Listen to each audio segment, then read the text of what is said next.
Ассаламу алейкум. Бүгінгі сабақта мен сіздерге асинхронды электр қозғалтқышты 3 фазалық магнитті пускательге қосып көрсететін боламын 380 вольтқа. Одан кейін 220 вольтқа бір фазылыққа конденсатормен де қосып көрсететін боламын. Ол үшін бізге контактор керек, кіші габаритті, кнопка пуск, стоп керек.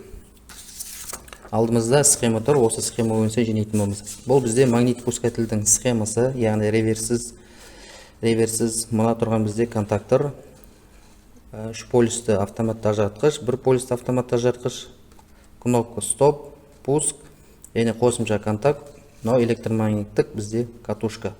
Электромагниттік катушкамыз біздің кез келген 3 фазының біреуіне қосылады, және 0-ге қосылады, яғни 220 вольтқа қосылады.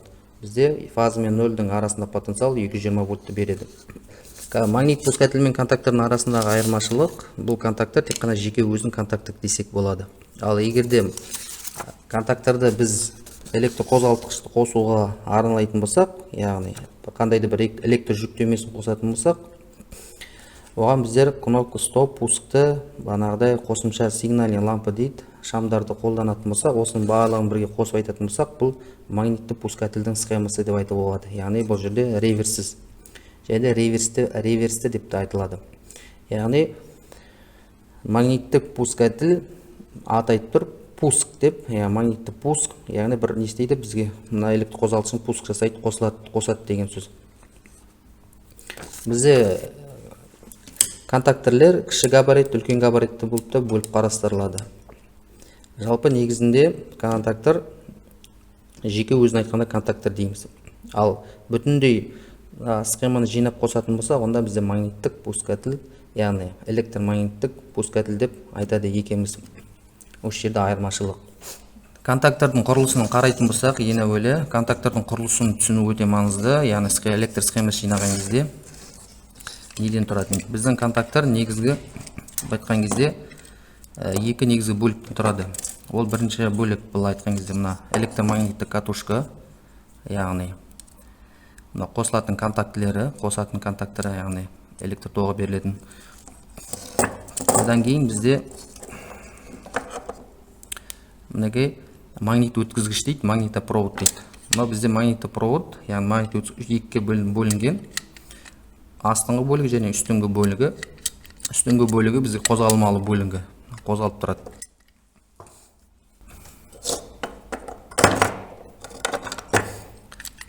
Яғни мына қозғалмалы бөлігі бізде мына қозғалып тұрған контактыны не істейді екен?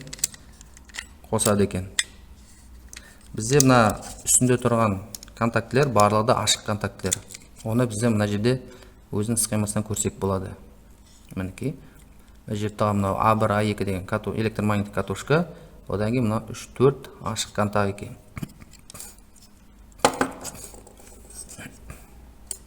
Мына пружина бізде, яғни электр тоғын берген кезде, мына электромагниттік катушкаға, яғни айра берген кезде бізде не дейді? Тартылады пружинамен бірге. Одан кейін ажыратқан кезде, не дейді? Орнына пружина бізге, яғни контактыны орнына қайтадан келтіру үшін керек екен. Яғни құрылысы өте қарапайым.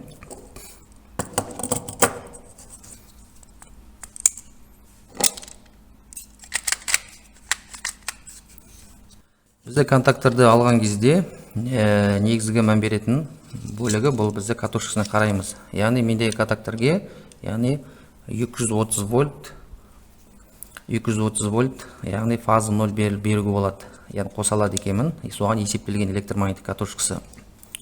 Одан кейін мән беретін жағдай бізде үстіндегі мына контактлер. Яғни электр тоғын тасымалдайтын негізгі контакттар бұл, бана күшті контактлер. Бізде бұл жерде мына контактор менде 25 амперге тоқ күшін есептелген көтеруге. Бізде басқада контактілер бар. Мысалы мынандай контактор де бар менде. Яғни бұның несі контактілері бізде ауқымды үлкендеу. Яғни 40 амперге одан жоғарыға тоқ күшіне есептелген. Яғни алар кезде соған мән береміз. Бұл контакторде де электромагниттік катушкасы 220 вольт, мінекей 220 вольт 50-60 жиілікке есептелген екен. Электромагниттік катушкалар бізде 136 вольт, қателеспесем 110 вольт, мына 220-380 вольтқа есептеліп жасалады. Бұл айтқан кезде. Егер де сіз мысалы екі фазға қосам десеңіз 380 вольт, онда электромагнит катушка 380 вольтқа аласыз.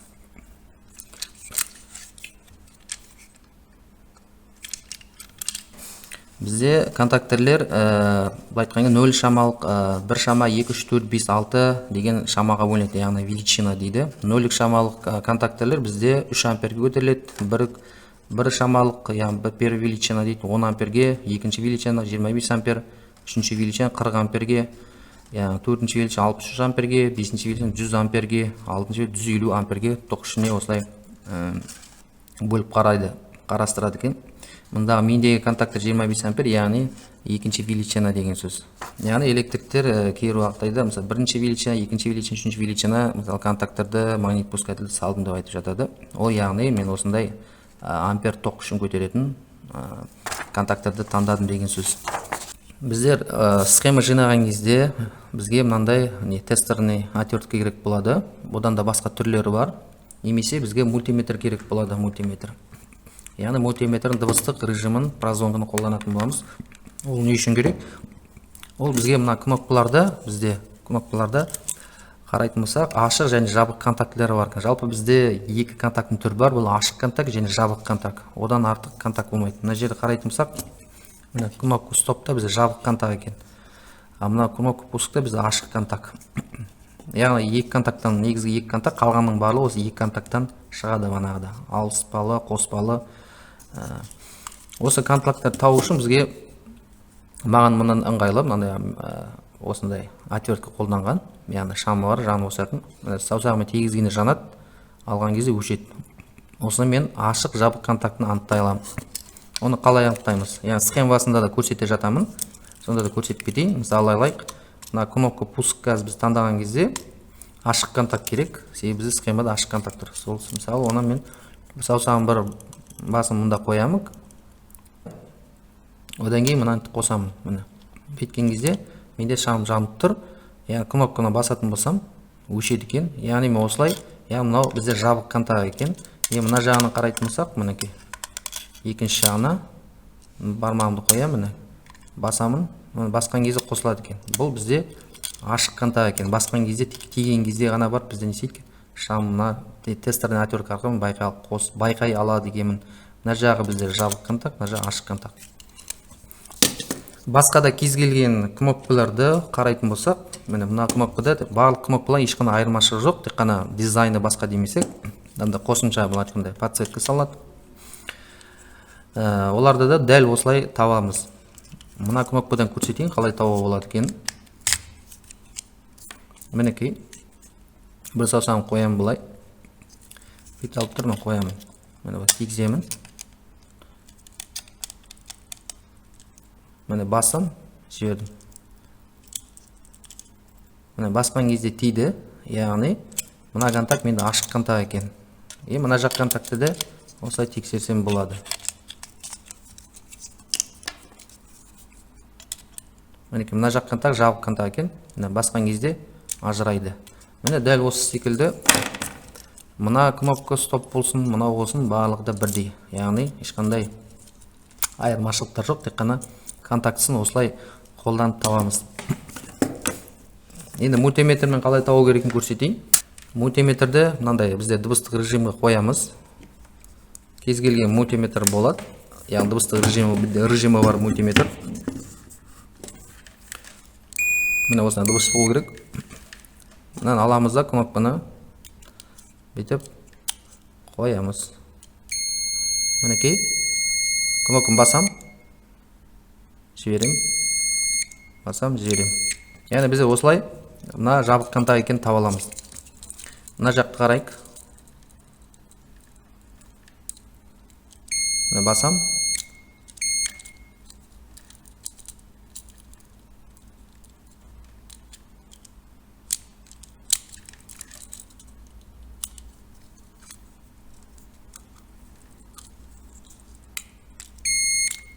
Мінекей, басамын, жіберем, басам,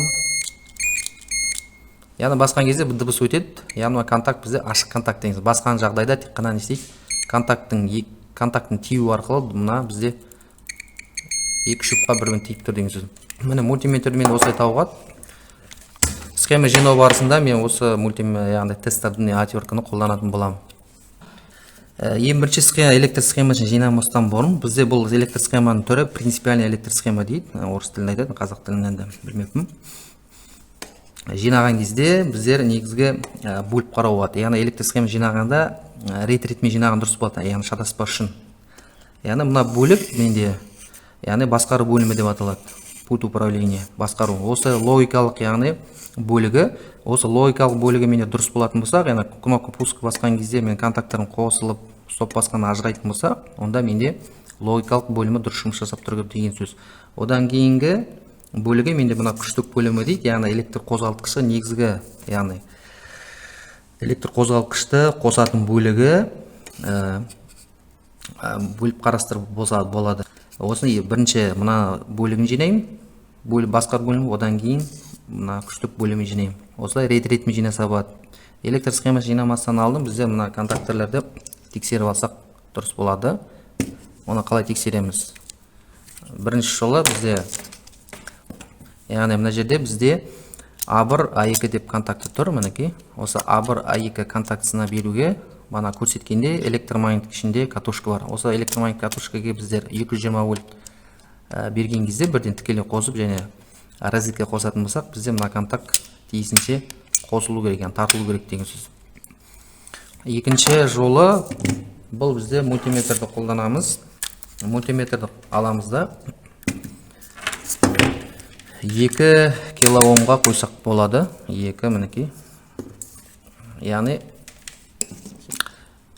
кедергісін тексереміз. Бұл жерде бізде катушкамыз үзілген бе, үзілмеген бе, соны тексерсе болады. Мына жерде бізде кедергі көрсету керек.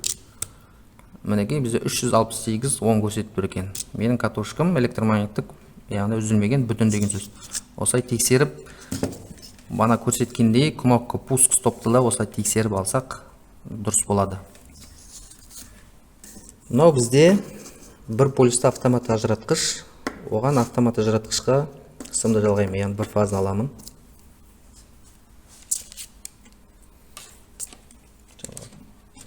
Үстін жалғаймын. Одан кейін автомат ажыратқыштан мен сымды алып, мына кнопка стопқа жалғайтын боламын.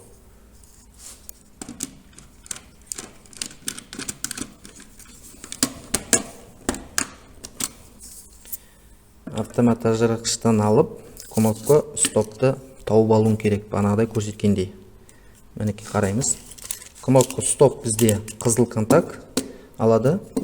Яғни осы қызыл контакттан, қызыл контакт емес, яғни қызыл түсті стоптан жабық контакты тауып алу керек мына контактыны. Оны бағанағыдай көрсеткенде іздейміз. Мінекей мына контакт менде жабық контакт екен. Мінекей басқан кезде не істейді? Ажырайды. Яғни ажырайды деген сөз. Мына контакт ажыраған кезде менде лампочка өшіп қалады. Мінекей. Саусағымен тигізгенде жанып тұр. Бүйткенде ажырайды. Міне осылай табамыз. Басам, ажырады. Мына жағын қарайтын болсақ, мінекей. Керісінше қосылады басқан кезде. Мына жағы ашық контакт, мына жағы жабық контакт дейміз. Мен енді ана сымымды осыған жалғаймын. Мына жағынан да жалғаса да болады, мына жағынан да жалғаса болады. Ешқандай айырмашылығы жоқ. Бірақ мен мына жағынан жалғаймын. Қазір рет-ретімен тізбектеп кнопка пускты қосатын боламын.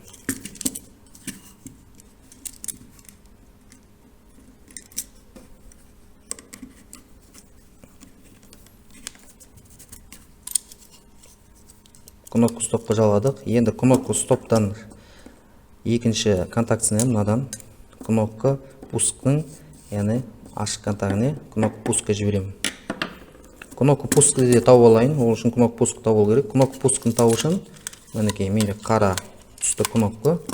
Ол үшіншіден кнопка ашық контакт тауып алу керекпін. Мына жағы жабық екен. Міне басам, ажырайды.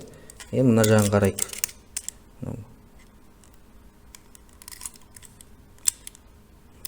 Мінекей басқан кезде тиеді. Менде мына контакт ашық контакт екен. Кнопканың стоптың екінші контактісіне, екінші жағынан сымды жалғаймын. Бізде мына басқару бөліміне, яғни 0,75 1 мм квадратты электр сымы, яғни жеткілікті болады. 2,5-4 квадратты салмаймыз, кейбірде 2,5-4 квадрат салып жатады. Бұның контактілері былай айтқан кезде 10 ампер көлемінде тоқ күші жалпы есептелген. Сонда да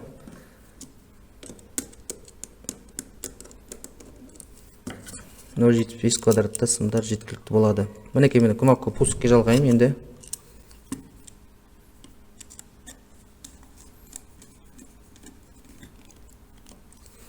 Мынау менде переметчікі ортасында түсетін кнопка стоп пен пусктың арасындағы мінекей мынау. Одан кейін пусктен шығамын. Пускте менде электромагнит катушкаға, яғни контактордың магниттік катушкасына қосамын.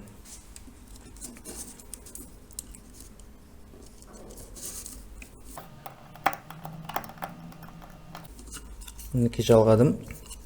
Енді контакторымның мен катушканы жалғаймын. Бұл жерде контактор жалғаған кезде A2, A1 деп тұр. Мына жағында да A2 деп тұр мінекей. Осы 2 A2-ге фазымен 0-ді бірдей бермейміз. Мына жерде бүтіндей пластинка бар. Яғни бұл қосымша мына жағында жазылған контакт A2-ге беріледі.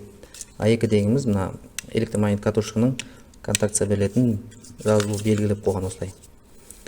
Мына жерде бізде айнымалы электр тоғынан контакторымыз жұмыс жасағандықтан бізге ешқандай айырмашылық A2-ге фазаны бересіз бе, A1-ге 0 бересіз бе, немесе керісінше қоссаңыз да болады. Ешқандай айырмашылық жоқ бұл жерде. Мен A1 контактісіне жалғаймын.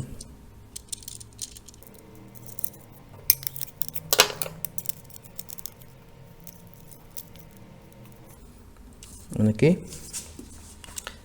жалғап қойдым. Кнопка стоптан, яғни пусктен электромагнит катушканың A1 контактісіне жалғадым. Енді екінші контактыны A2-ден 0-ге жалғайтын боламын. 0 ретінде мен көк сымды түсінікті болу үшін, көріп тұру үшін көк сымды аламын. Осы A2 катушкасынан A2 контактісіне жалғаймын.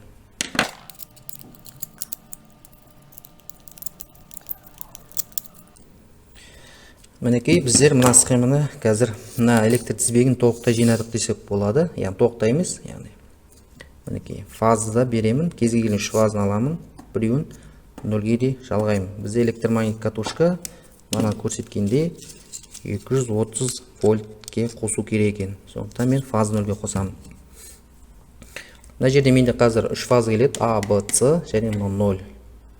0, яғни 0-ді осында жалғаймын. Мінекей. Енді электр тізбегімізді қосып көрсек болады. Қалай жұмыс жасайды, соны көрсетіп боламын. Мінекей жиналған схемамызды бойынша қосайық. Бастым, жібердім.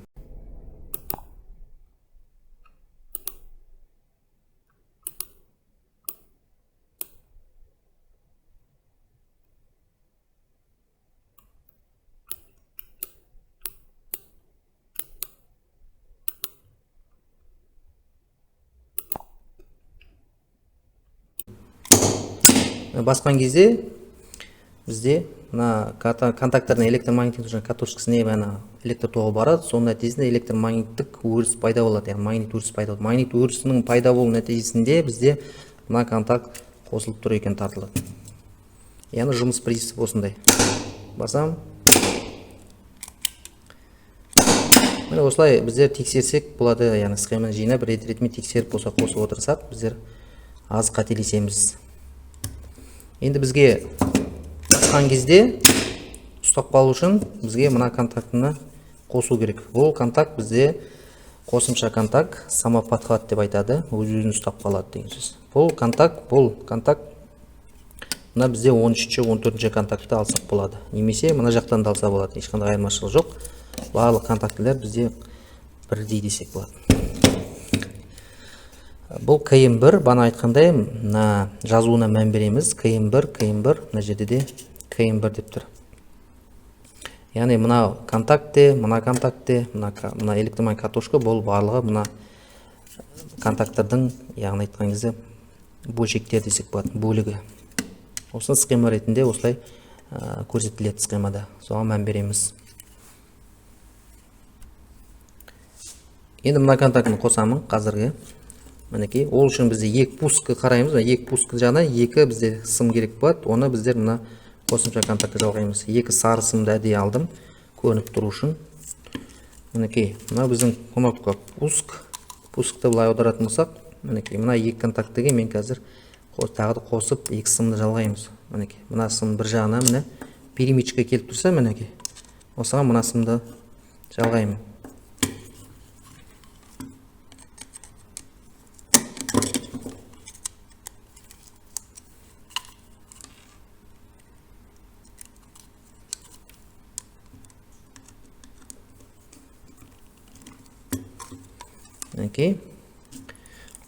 Оны апарып, мына сымды апарып, мен контактордың бана айтқандай, міне 13-14 контактысы бар мінекей. Соған қосатын боламын. Ешқандай айырмашылық жоқ, мына жағынан қосса да болады, мына жағынан қосса болады. Ешқандай айырмашылық жоқ. 14 контакт қосайын схема бойынша.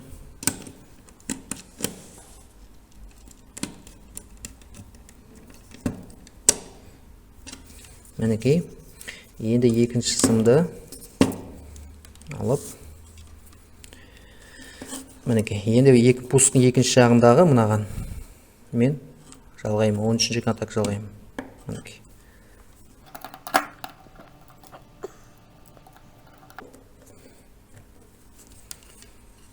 Жалғадым, енді осыны апарып мен мінекей 13-ші контактты жалғаймын.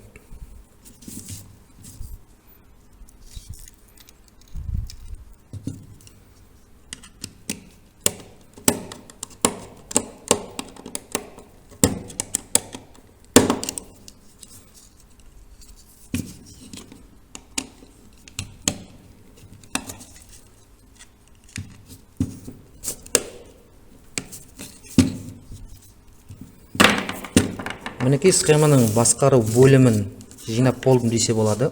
Бана айтқандай, ең бірінші басқару бөлімін жинаймыз. Жинаған дұрысырақ болады.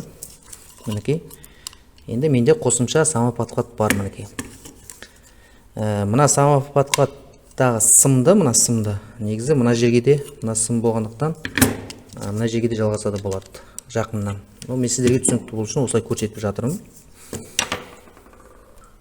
Егер де сізде айта кететін жайт, егер де сізде контактор 3 полюсты болатын болса, мынандай тек 3 фазаға, 4-ші контакт жоқ болатын болса, онда мынандай қосымша контакт салуға болады.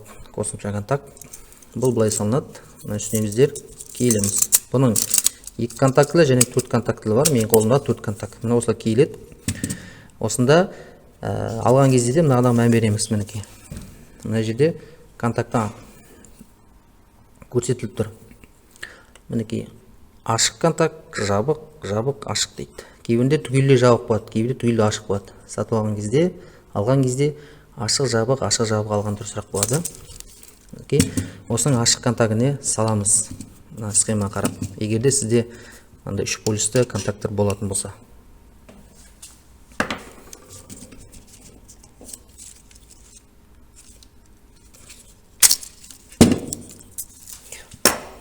Қосып көрсетемін. Мінекей, енді мені басайық. Басамын. Мінекей. Бір бастым, яғни бізде контакттар өз-өзі ұстап қалды.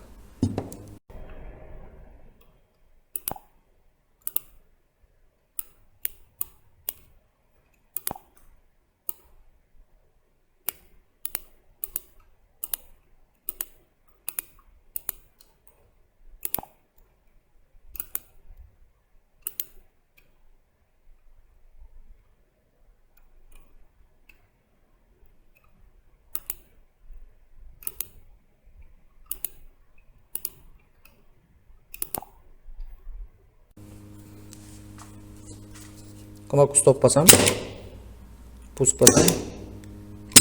Яғни бізде мына басқару бөлімі түгеліне дұрыс жұмыс жасап тұр деген сөз. Ендігі кезек бізде мына күштік бөлім жинайтын боламыз. Басқару бөлімі дұрыс жасап тұр. Енді күштік бөлім жинаймыз. Ширик бар ма? Міне менде енді трехфазный питание келіп тұр. Яғни А, Б, С және мынау менде 0. мынау бізде басқару бөліміне баратын бана автомат көрсеткен. Енді электр схема бойынша көрсететін болса, мінекей. Электр схемасын көрсетейін. Мінекей.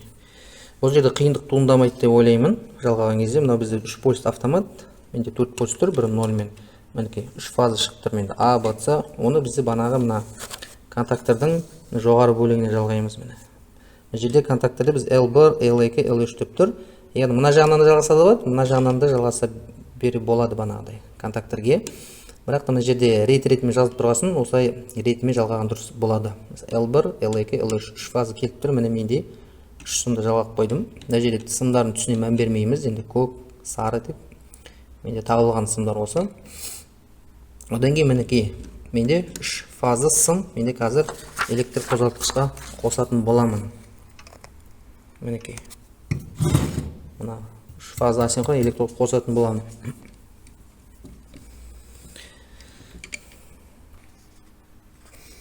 Мінекей жалғап болдым.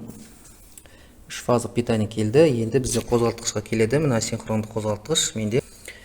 Жалғаған кезде 3 фазаны бізде звезда ретінде жалғаймыз. Яғни асинхронды электр қозғалтқышта жалпы 3 фазалық электр қозғалтқыштарда біз екі түрлі жолмен жалғаймыз. Яғни біріншісі звезда болатын болса, екіншісі треугольник. Менде қазір звезда ретінде жалғап тұр. Звезда дегенде электр қозғалтқыштың ішінде 3 орама бар. 3 ораманың мінекей бастары десек айтсақ болады. Мынау аяқтары. Яғни аяғын түгелдей бірге 3 ораманың аяқтарын бірге жалғаймыз. Яғни менде мына сым жалғанып тұр. Осылай. Одан кейін үшеуінің басына 3 фаза береміз. А, Б, С. Яғни бізде шильникке қараймыз. Жалғаған кезде шильникке міндетті түрде қарау керек. Шильникте бізде жазылып тұрады звезда, треугольник деп. Яғни треугольник болса 220 вольт, звезданы 380 вольтқа жалғаймыз. Егер треугольник ретінде жалғайтын болсаңыз 3 фазаны, яғни онда сізде электр қозғалтқыш қызып жанып кетуі мүмкін. Сол шильникте жазылып тұрады барлығы. Міне 3 фазаны бердім. Енді бұл жер жалғау қиындық тумайды деп ойлаймын. Міне схемадағыдай. Міне күштік бөлім жинадым. 3 фаза келді, автоматтан кейін шықты. Контакторге жалғадым. Мына контактордан шығады мінекей. Шығып, міне біздің асинхронды қозғалтқышқа жалғанды. Яғни күштік бөлім жинап болдым деген сөз. Енді электр қозғалтқышты қосып көрсе болады. Мінекей енді 3 фазалық питание қосамын автоматты. Одан кейін басқару бөліміне бана автоматты қосамын бір полюсті.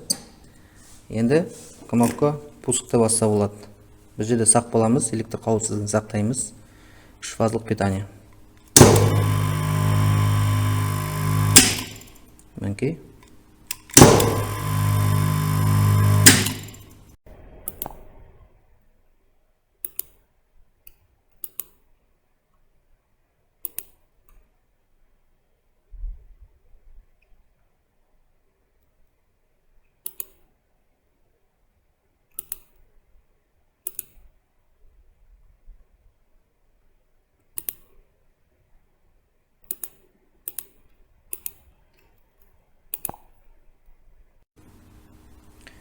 Көріп тұрғандарыңыздай, осылай 3 фазалық асинхрон электр қозғалтқышты магнит пускатель арқылы бір бағытқа қосып жинасақ болады. Енді осы жиналған схемамыз бұл жерде осы магнит пускатель реверсіз деп атауға болады.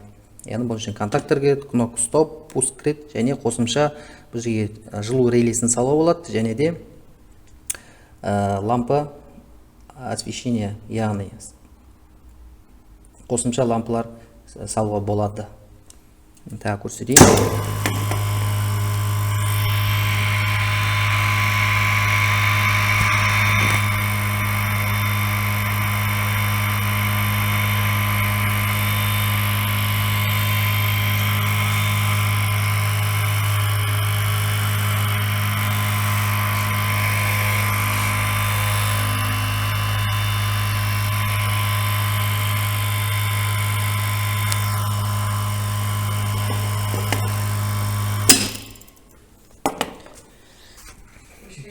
Басқару бөлімін ажыратып тастаймын.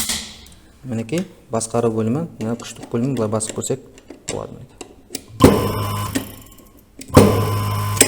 яғни біздер электромагниттік катушкаге электр тоғын берген кезде, айнымалы электр тоғын, бұл жерде магниттік өрісі пайда болу нәтижесінде бұл контактілер бізде қосылып, электр қозғалтқышты қосады екен. Жалпы жұмыс принципі негізі осылай. Енді асинхронды қозғалтқышты 3 фазалы қостық. Енді 220 вольтқа фазы 0-ге конденсатор арқылы қосып көрсететін боламын. Ол үшін менде мінекей 2 фазаны қазір ажыратып бастадым. Менде бір фазымен 0 келіп тұр қазір. Енді мына 0-ді жоғарыдағы мына 0 мен мына ажыге жалғайтын боламын. Осы жақтан переметчик беремін.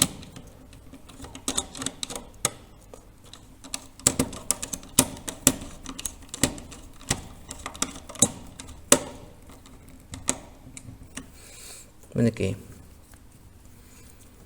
0. Мына жерде фаза 0. Мына 0-ды алдым-да, мен мұнда қостым екінші полюске. Мынау фаза. Мынау менде фаза басқару мүліне баратын автоматтық фаза. Енді менде фазы мен 0, мына 2 провод арқылы барады. Фаза 0, мына үшінші сым енді бос деген сөз міне. Жоқ. Енді бұл жерге мен конденсатор қосамын, конденсатор. Конденсатор маған керек. Мінекей конденсатор таңдаған кезде біздер микрофарадына қараймыз конденсатордың. Менде 10 микрофарад. Енді 10 микрофарад жалпы электр қозғалтқышының қуатына байланысты бізде конденсатор таңдалады. Конденсатордың екі түрі бар. Тұрақты конденсатор, яғни айнымалы электр тоғына жұмыс жасайтын конденсатор, яғни постоянный конденсатор, переменный деп бөлінеді. Мен конденсаторды, мінекей, конденсатордың ешқандай айырмашылық, былай қосса да болады, былай да қосса да беріп болады. Бізде айнымалы тоғына жұмыс жасайтын конденсатор. Конденсаторды алып біздер мына жақтан қоссақ болады, осылай. Мына фаза болатын болса, мынау 0. Бір конденсатордың бір сымын алып, бір жағын алып, біздер конденсатор, яғни 0-ге береміз. Екіншісін алып, былай мына бос тұрған фазаға береміз. Енді мына жақтан жалғауда болады автомат жоғарыдан, бірақ бір қауіптісі мына жерде конденсаторда электр заряды жиналып тұрады. Яғни бұл қауіпсіз болады. Сондықтан да мен бұны электр қозғалтқыш жағына жалғайтын боламын. Не себептен? Себебі яғни электр қозғалтқышқа бізде разрядты алып кетеді мына конденсатор қосқан кезде. Мінекей бағанағыдай бір фаза бар, мұнда 0 келіп тұр. Одан кейін мына үшіншісі менде бос. Осыған жалғаймын. Конденсатордың бір сымын алам. Оны алып, мен мына 0-ге жалғаймын.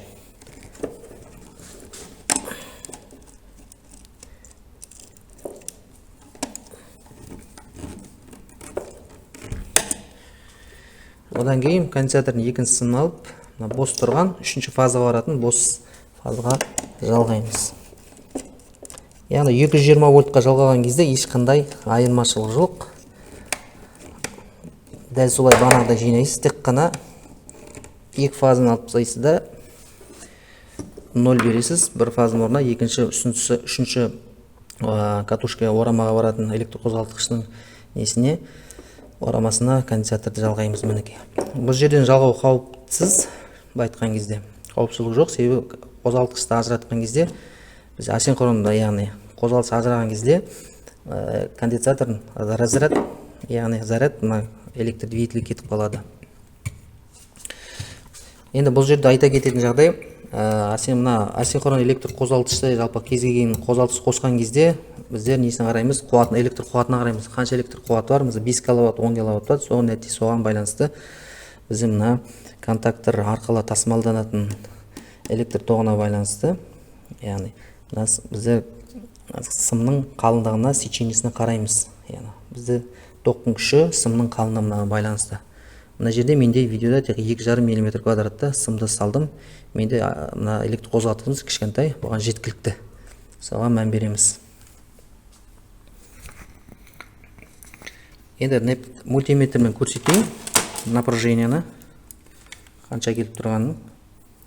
Мінекей мультиметрді аласыз, оны алып 750 вольтқа қоямын переменный напряжениеға.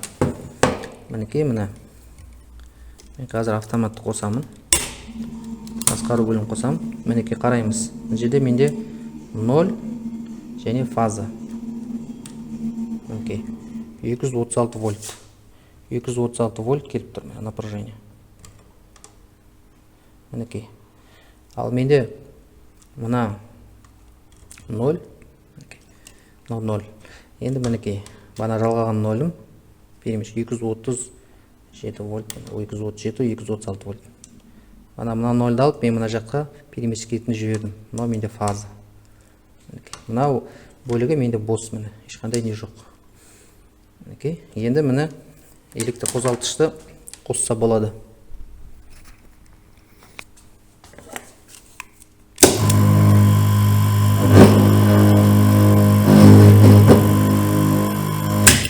Міне көріп тұрғандарыңыздай 220 вольтқа, яғни конденсатор арқылы қостым.